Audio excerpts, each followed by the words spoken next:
Torres Strait Islander people joining us this evening. I am incredibly excited to welcome you all here in person today for a real gathering face to face.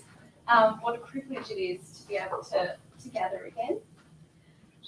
We also have some guests joining us virtually this evening, so hello to people joining us online this evening. I'd like to warmly welcome a few special guests we have this evening, the Minister for the Arts, the Honourable Don Harlan, and the Executive Director of Create New South Wales, Chris Kigley. Thank you both for taking the time to join us this evening. Before I hand you over to tonight's speakers, I've got a little bit of housekeeping for you. I'm going to ask you all to do your bit to help us stay COVID safe this evening.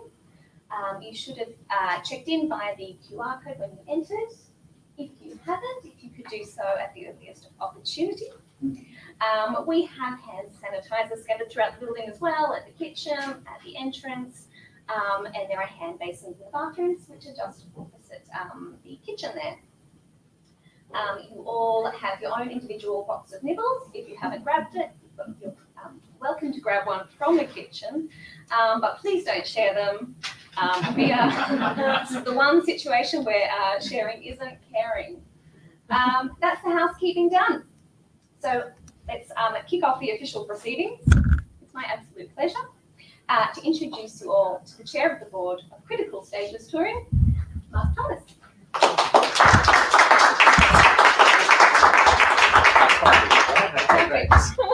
Thank you very much. In person and of course online, my name is Mark Thomas. I'm the Chair of Critical Stages Touring. Welcome to the opening, the launch of our program for 2021. Now, of course, can't have a launch for 2021 without reflecting upon 2020, and of course 2020 was a challenging time for all of us. But I would also like to thank the Minister and other Ministers for the Arts and their instrumentalities, like Create New South Wales, for assisting us through this difficult period. Thank you on behalf of Critical Stages Touring. Of course, coronavirus wasn't the first pandemic or plague that the society has been hit with. Of course, I was thinking back to the 1600s and the wonderful time with Shakespeare. During his lockdown, when he wrote Macbeth, King Lear, and Antony and Cleopatra, and being a mathematician myself and an engineer in my background, I think about Sir Isaac Newton developing calculus and motions of the planets. Of course, while we on the board think that Chris and his team are gifted and not quite Shakespeare or Sir Isaac Newton, but they're not, but they're very, very close. and during the COVID period, they developed new and exciting ways to be able to take great theatre and make it available to the people in regional Australia.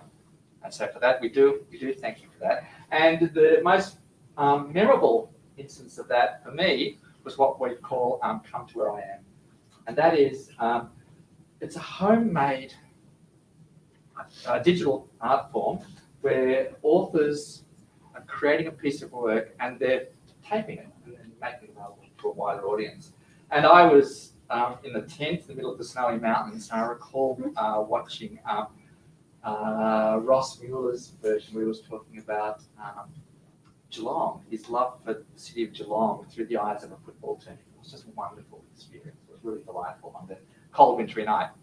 But of course, tonight isn't about the past, tonight's about the future and our launch. And tonight we're reflecting, or for me, I'm also reflecting upon the changes that occurred at Critical Stages, where because of the lockdown, we've developed new ways to bring great theatre to the people of Australia in remote locations. And there are now, whereas traditionally we used to tour live theatre, and we will continue to do that, we now have three strings to our bow. The first one is what we're calling hybrid, where we are producing theatre, we are touring around the country, but we're also filming select versions of that so that we can extend seasons to people who are unable to attend. The second version is what we're calling community, and that is where our writers are working with the community to develop new theatre. And an example of that is I've been meaning to ask you, which will be starting at Groupside Theatre later this month. The third version. Oh! Yeah, one of our artists here, obviously. And the third format is the purely digital format, which is what we developed last year, which is the example of that is Come to Where I Am Australia. But that's enough for me. Chris will be talking about our program a little later. But now it's the exciting part of the evening for me, where I get to introduce the real star of the show, which is our speaker this evening. Our speaker is actually, I looked him up on his biography, and what I didn't know, which I thought was wonderful actually, so I was a chair of a writing organisation. This is our speaker is a writer of the non-fiction sphere as well. It's quite delightful to see. But he's also been a member of the New South Wales Legislative Council since March of 1999, and has been very, very active in that time. Excuse me if I'm not going to go everything you've done. Leave it all out. It's quite long. It's quite long. I was astounded. But what's important is that since July of 2020, he's Special Minister for State and Minister of Public Service, Employee Relations and Aboriginal Affairs and the Arts. So please join me in welcoming Tom.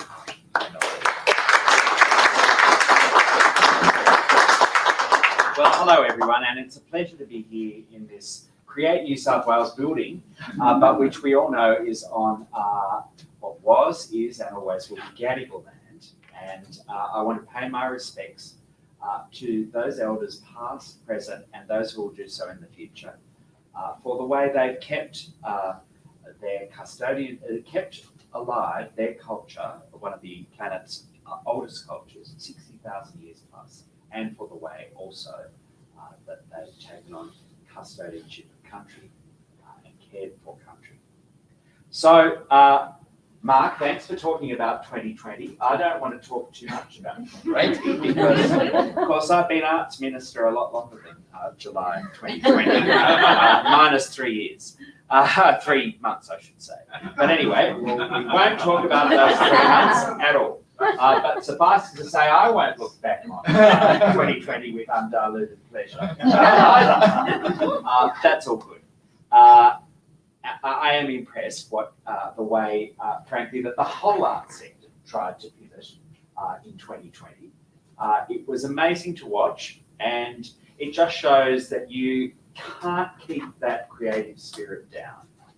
People want to perform, but I tell you what, over the last 8 to 10 weeks since the Sydney Festival kicked off on January the 6th, and frankly even before that, it's been wonderful to be at live performance and just see the way audiences at that first performance of that company have reacted with joy now that we're back in live performance again. And we've got, frankly, a lot to celebrate because as Sydney and New South Wales, for heaven's sake, we've been able to reopen and help the arts recover before virtually anywhere else in the world.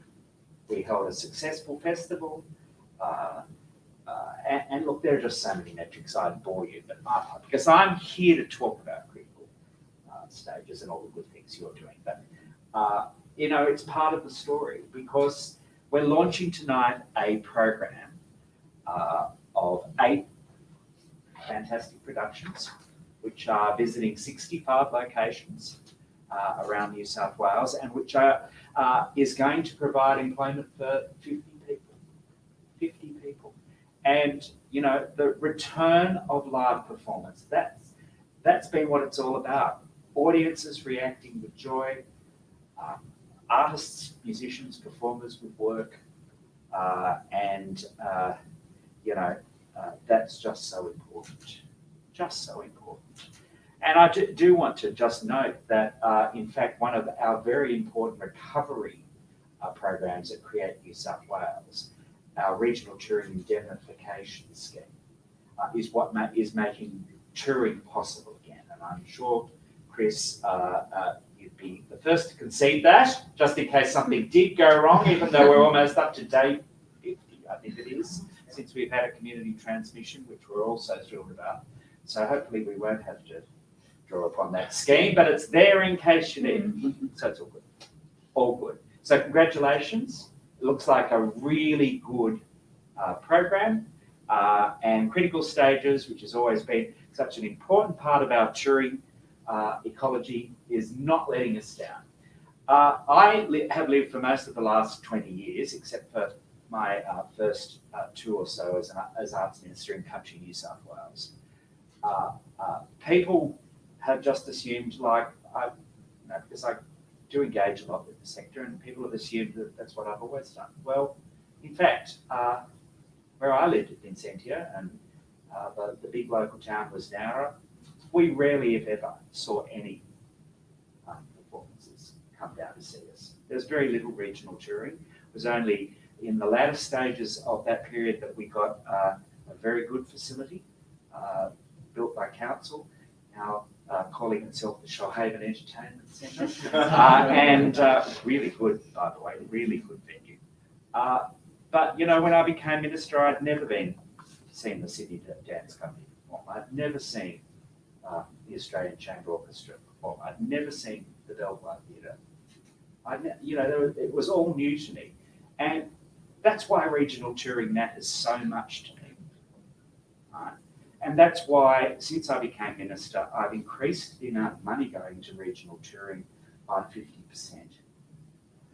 And it's why I'm so keen to ensure that, as I called it, the touring ecology is strengthened. And I'm working on initiatives right now to make sure we have a broader range of art forms that are toured, and that we go to more centres across regional New South Wales. I have to say though, 65 is a pretty good number.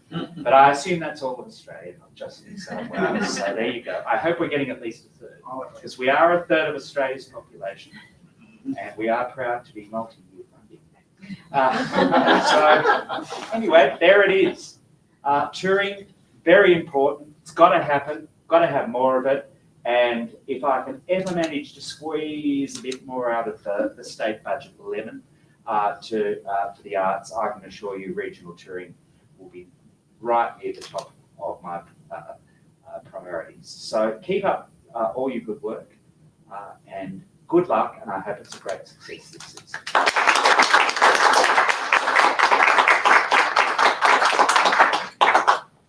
Thank you, Minister. Thank you for your continued support. As you touched on, audiences are coming back very enthusiastically, and we're seeing that in the regions as well at the moment with our first couple of shows already on the road. So delighted that we can be back doing what we do. I now get to hand you over to someone who's going to announce what we've got planned for 2021. The man who's responsible for making it all happen, our Director and CEO, Chris Bendel. Thank you, Mel. Thank you, Minister, for the kind words and your support for the arts and for touring. And I know it to be genuine. I've seen you. We've spoken at so many of the regional arts conferences over the past few years, and it's really evident the genuine support for the arts and regional touring. So I greatly appreciate it. Thank you. I would like to first acknowledge that we're meeting this evening on Gadigal land, and acknowledge the Gadigal people of the Eora Nation have been on this land and gathering to share stories, as we will be this evening, for over 60,000 years. Thank you, Mr. Howan, for attending and joining us. And I would also like to acknowledge that we have apologies this evening from the Federal Arts Minister, Paul Fletcher, who's in Brisbane. So tonight, we don't always launch a season, but after the year that's been, and in an act that is perhaps of mad optimism in this climate, I just thought it was appropriate to acknowledge that we're back, and I'm very pleased to be launching a season of national touring tonight. I'm acutely aware, as the Minister's outlined as well, of the very privileged position we are in here in Australia to be able to do this. In many of the parts of the world, I don't need to tell you, the theatre's not open, not even close to being open, not even dreamt of when an opening date might be. People are still in lockdown. So we're very lucky and very grateful. A year ago, I and I'm sure Mark shares this, I didn't know if the company that we're steering would still be around today. Quite frankly, I thought late March that, we're a touring company. We work in large performing arts centres that what was the limit? Over the 500 cap, generally around Australia. We cross state borders on a weekly basis. We are not the ideal business to be running during this time. However, artists are a resilient bunch, and we have pulled through. We've all learned to be creative. We've adapted to a new environment. We did our stretches and yoga while we're in lockdown, and we learned to be flexible. And last year, our key aim was to ensure we remained a valuable support for the sector, creating opportunities, building connections between artists, presenters, and audiences. We decided early on that the most important thing we could do over this period was to support artists, because what are we without our artists? So we started our popular stage and streaming menus to keep our audiences informed of what people were making online. We built a digital screening room to house new work in an online forum. We helped artists to develop new projects, something we hadn't done before, creating, exploring, innovating, working hard to keep artists, audiences, presenters, and the performing arts sector as a whole, the touring sector as a whole, connected. I have to thank many people in the room, in fact, probably everybody in the room, which is why you are here in this small gathering here in this room, connected this evening, for making this possible. We could not have done this without every single one of your support over the past year and over previous years, so thank you so very much. That is why we wanted to invite you here in this small room that we're allowed to have now, whilst virtually, thank you for joining us online in other states and other parts of the country. For a start, I think it would be fair to say that while JobKeeper kept us afloat, support from Create New South Wales, from the Australia Council, from the City of Sydney, as well as our valued philanthropic support of the Russell Mills Foundation, all combined to help us keep creating, keeping our artists employed and working, and staying connected, thankfully, and optimistically. We kept planning and replanning and replanning again a little bit more until we are here tonight with what, as you say, 50 days clear in New South Wales. We feel confident that we can plan and announce the season. As many know, we have actually started our performance here already, but I didn't want to tempt fate by launching too soon. So each project I'm about to reveal reflects years of work from artists writing, creating, rehearsing, building, testing in front of audiences before it premiered, and then about 2 more years of work at our end, building partnerships, brokering relationships, building itineraries and funding, and then remounting it before it gets on the road. Touring these long timelines and many hours of labour from a great many people, to say the least, and it requires a great deal of trust from our presenting partners around the country who moved mountains to reopen despite so many obstacles placed in their paths, to rebook our shows, and again, despite the many time changes, the restrictions in borders, so that our artists could continue to be supported and have confidence to plan. So, in 2021, we will be supporting over 50 artists, performing in over 65 different destinations, and as I realised today, actually 10 productions more than I had thought only a week ago. We keep growing, we keep adding work to our plate. This year we will be travelling to all corners of the country, from Hobart to Cairns, from Albany to Darwin, and that's a whole lot of state borders that we're going to need to cross. So our fingers and toes are also going to be crossed all year, I think. So behind me, for those in the room, you will see this is a slight furphy, but we just wanted to acknowledge the work that has come before us and have a presence of life. This is not the work that I'm announcing tonight, but this is the work from the past. And at the end, there's a video that is also a bit of past, present, future. But our year has begun with a 3-week season at the Sydney Opera House from acclaimed children's performers, the Listies. Oh, and I should say, there is a screen, which is not me, but you can glance to the side occasionally. In a moment, there'll be things coming up on the screen, and for those live, it will blend seamlessly, but for you here, you have to turn ahead. So, our year has begun with the Listies from Hamlet, Prince of Skidmark. This extraordinary and hilarious show premiered at Sydney Theatre Company several years ago, and we're so pleased to be partnering with the Listies to take us on a national tour. This one is travelling for much of the year, and destinations will include the Theatre Royal in Hobart, Port Macquarie, Wyong, Penrith, Dubbo, Queanbeyan, Shoalhaven, Darwin, Orange, Logan, Cairns, Brisbane, Gold Coast, Perth, Albany and Kalgoorlie. I think that's everything. Kids around the country are going to have a total blast with this one. The other tour that has already begun is Jane Bodie's Lamb from Red Stitch Actors Theatre. A story of family, the land being the one who stays. The story charts the history of a farming family over 2 generations. It's a beautiful play and production with original music and lyrics by Mark Seymour from Huntsman Collectors. It kicked off a national tour in Frankston just over a week ago before heading to Portland and Dubbo, and I caught it in Queanbeyan in a live performance, and it was so good to be sitting in the theatre again with audiences all laughing.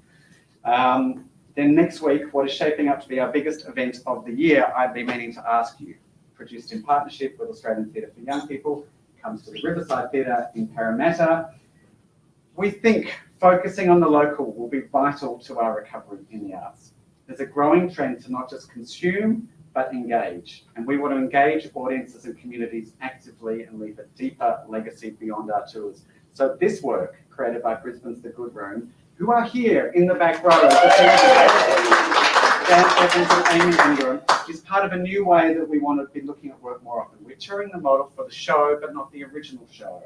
So although this work premiered in Brisbane, this Sydney version will feature 18 local 9 to 13-year-olds from here, from Sydney and Western Sydney. It's a fantastic on-stage party where the young performers ask the questions they always wanted to ask adults, and they answer the questions from the adults too. It's joyous, it's exciting, it made me cry. As Amy knows, I was standing next to her when I saw it at Brisbane Festival a couple of years ago. After Sydney, it's going to engage a whole batch of young children in Canberra, with the Street Theatre and Canberra Youth Theatre in Darwin, with Corrugated Iron Youth Theatre and Darwin Entertainment Centre. It's going to Bundaberg, and it's ending at Hot House Theatre in Albury-Wodonga for a beautiful season at the end of the year. Also, next month, audiences in the south coast of New South Wales should head to Bermagui to catch William Zappa's critically acclaimed adaptation of The Iliad out loud. You're going, wonderful. I am thrilled we're able to help bring this work to the Four Winds Festival. This epic reading, a 9-hour performance over 3 nights, is going to be a thrill for everyone who will get to see it. It's an astonishing feat of storytelling from one of our finest actors, and William is joined by some brilliant musicians, Hamed Sadeki on oud, Michael Askill on percussion, performers also including Linda Cropper, Socrates Otto, Georgia Adamson, and I'm going to say this many times over the rest of my things that I'm announcing, but the fact that we're able to support this tour to go to Four Winds Festival is entirely thanks to the Restart Funds. So thank you for making this possible. That would not have been possible without it. From there, the Good Room will be back in Sydney. We love the Good Room. So they're back in May with 1,000,000 rose petals to present their romantically driven, verbatim crowd pleaser, I Want to Know What Love Is, as part of Darlinghurst Theatre Company's season. We've been touring this show since about 2018, is that right? 2009, maybe. Oh, you've been. We haven't been quite that long. It's been a while. And this will be, I think, the final stop. I think we'll say, it's safe to say final stop on a wonderful long tour. Hurrah. The last hurrah. We're thrilled to partner with Darlinghurst Theatre to bring that to Sydney audiences. It hasn't been here yet. Then, also from Queensland, we're going to welcome Baloo Creative, who will be bringing us Rovers. This show is one to celebrate today. Happy International Women's Day, everybody. Baloo is an all-female creative, and this terrific night of storytelling celebrates the grit and daring of women trailblazers, 2 powerhouse performers, Roxanne McDonald and Barbara Lowing, just marvellous. Audiences will love them. It's going to Darwin, Geelong, Shoalhaven, Frankston, Townsville and Healesville. Then there's some kids' work coming up. Asking for Trouble is a wonderful company who specialise in physical theatre for young audiences that reflects the way kids actually play. They're going to bring us The Bottle Collector, a thrilling combination. I'm ahead of you. There we go. The Bottle Collector, a combination of circus and puppetry about things that we collect. Magical, poetic, heartbreaking. Starts in Horsham before heading around regional Victoria and then beyond. So you may have noticed that work we tour often has a strong social intent. We look for work that's relevant, resonant, timely, and impactful. And we look for work that celebrates bold and original Australian voices. One of those is Palestinian Australian playwright Samar Savali. Her play Them is a story set in a time of war and conflict about people displaced and making the terrible decision to have to flee their home. Samar brings warmth, hope, and humour to this story, and music. And it will return to the stage at Arts Centre Melbourne in July. Audiences in Shepparton, Bunjil Place, Bendigo, and Kajula Powerhouse, and then final season at Kajula Powerhouse in Liverpool are in for a powerful night at the theatre with this one. Asking for Trouble returns in September with their acclaimed children's work Fort, which is a truly remarkable and fun physical theatre night where everyday performance, probably not night, it's a kids' show, where everyday household objects like a sofa or an ironing board transform into a marvellous world of play and adventure. It's just delightful. And I should point out this time of year that nothing is simple in the touring world. It's It's not just Fort that is playing by this time in September. Most of the other shows that I've just announced are still touring in September. Most of the month of September, there's at least 3, if not 4 shows touring. So when Mel kindly said, when she introduced me, that I was the one that made things happen here, I'm the one that dreams the things to happen. And then I say, please, Mel, can you make this happen? And Mel does, and she's got a big year ahead, supported by the rest of the team. Our live performance season ends in November with a new work from Sydney, from Siren Theatre and Kate Gall, End of Winter by Noelle Janishevska. That began life with us late last year as part of our digital screening room. We put out an EOI, we said who wants to make work for our screening room, we want to support artists to develop new projects, maybe we want to support artists to show projects that you would have been putting on at this time. And Kate came to us with this beautiful script, which was just the first 10 minutes. So we supported that to go into the screening room. We're now supporting it thanks to Restart to have another series of creative development, and we're intending for it to launch its life as a community tour around regional New South Wales at the end of the year. So we're super excited to be able to see that journey over the past year and a bit of work that's being created. Alongside all of these will be workshops, Q&As, foyer engagements, school incursions, community participation, and so much more. It's not just the show we take on the road, but artists and an experience for audiences. So as Mark said at the start, there's also another side of what we're doing now, digital. We started it last year, we don't want to let it down. So while live performance is back, we're keeping on adding things to our screening room. Part of that, let's be honest, is coincidental because some of it we commissioned last year and then artists went into lockdown in Victoria and couldn't quite finish it. So some of that is coming really soon and some of that we will continue. We recently trialled our first full production online, Michaela Berger's A Migrant Son, which has been on our screen for the past 6 weeks, which was filmed August-ish last year, while one of the only areas where theatres were actually open was in South Australia, and the performer happened to be there.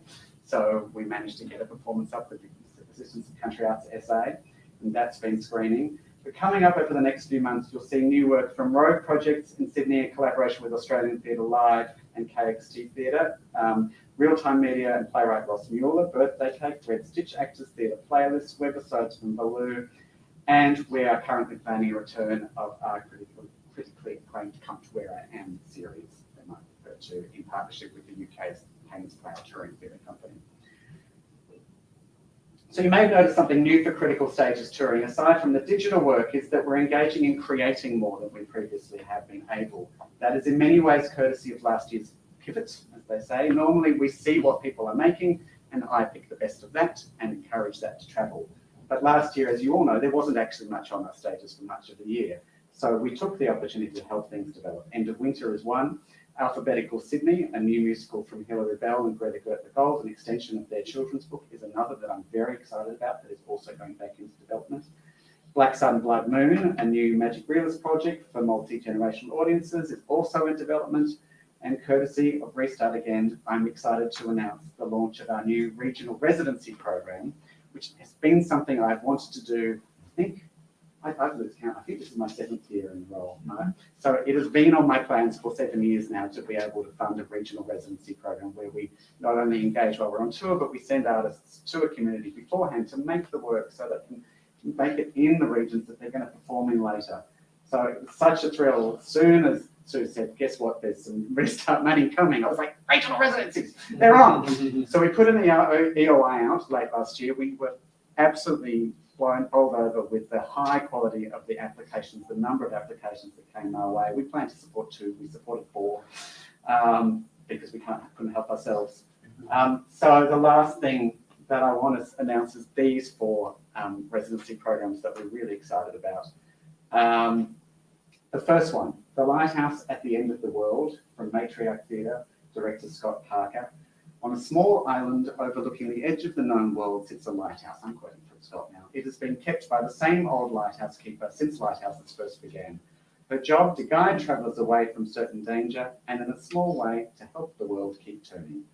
The development for this visual and puppetry performance for children will take place in partnership with Laycock Street Community Theatre in Gosford in just a few weeks. Sunlit by Jojo Jal, which she'll be co-creating with local young artists in Bathurst in collaboration with Bathurst Memorial Entertainment Centre, Charles Sturt University's Drama Department and Arts Out West. It's a project set in an uncertain future, weaving poetry, humour and science, and inspired by the School Strikes for Climate movement.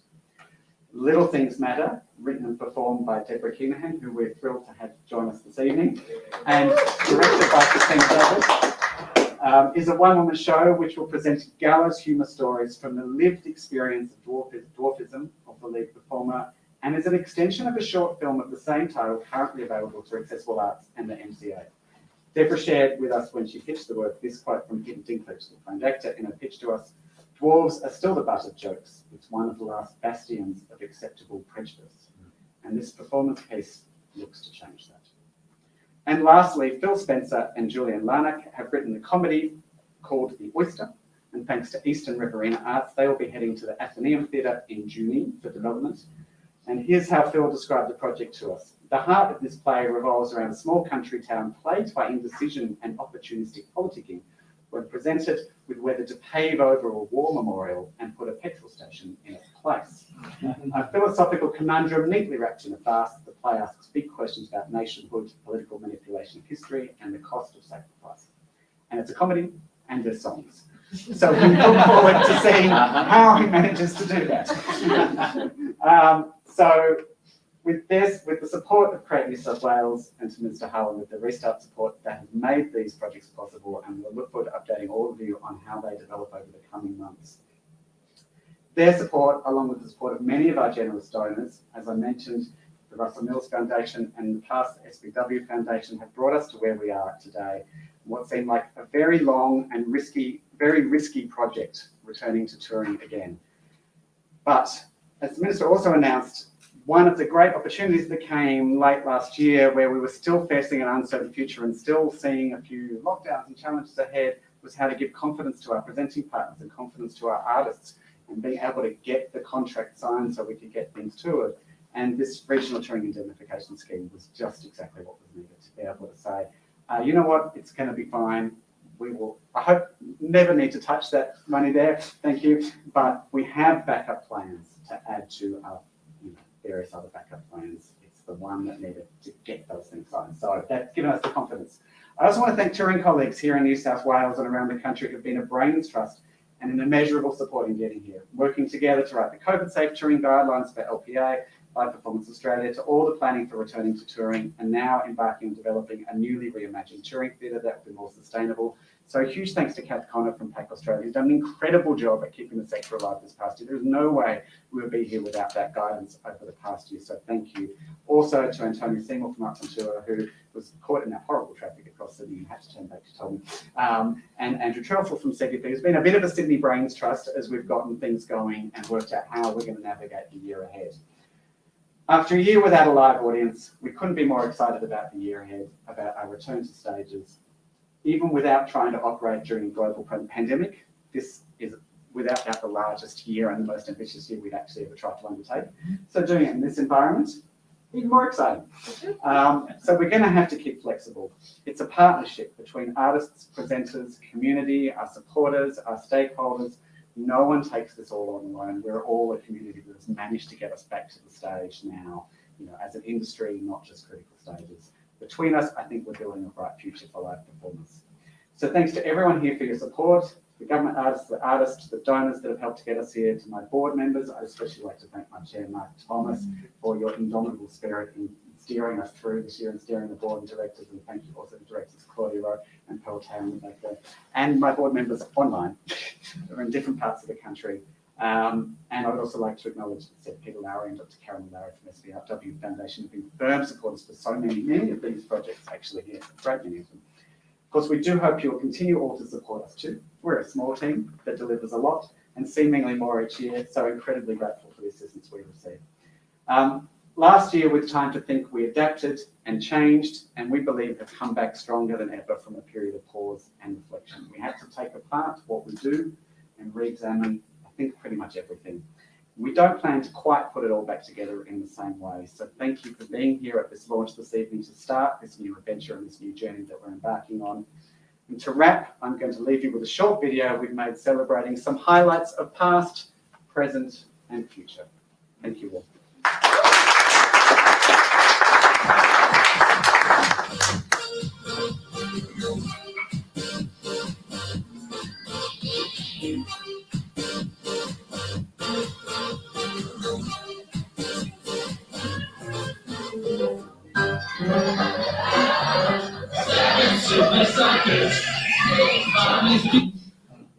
rock and roll, a little bit of show business, a little bit of cancer.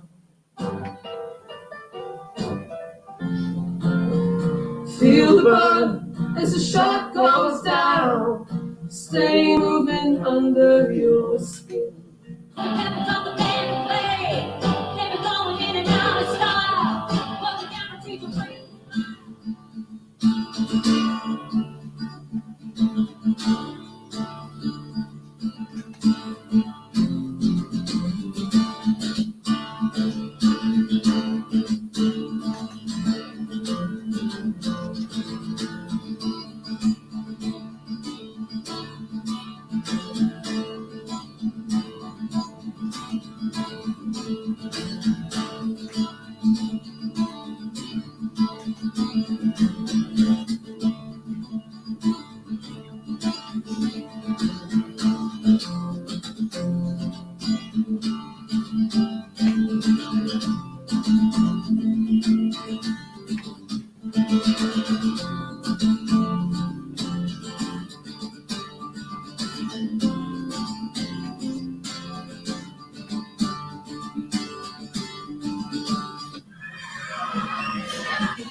That's a wrap.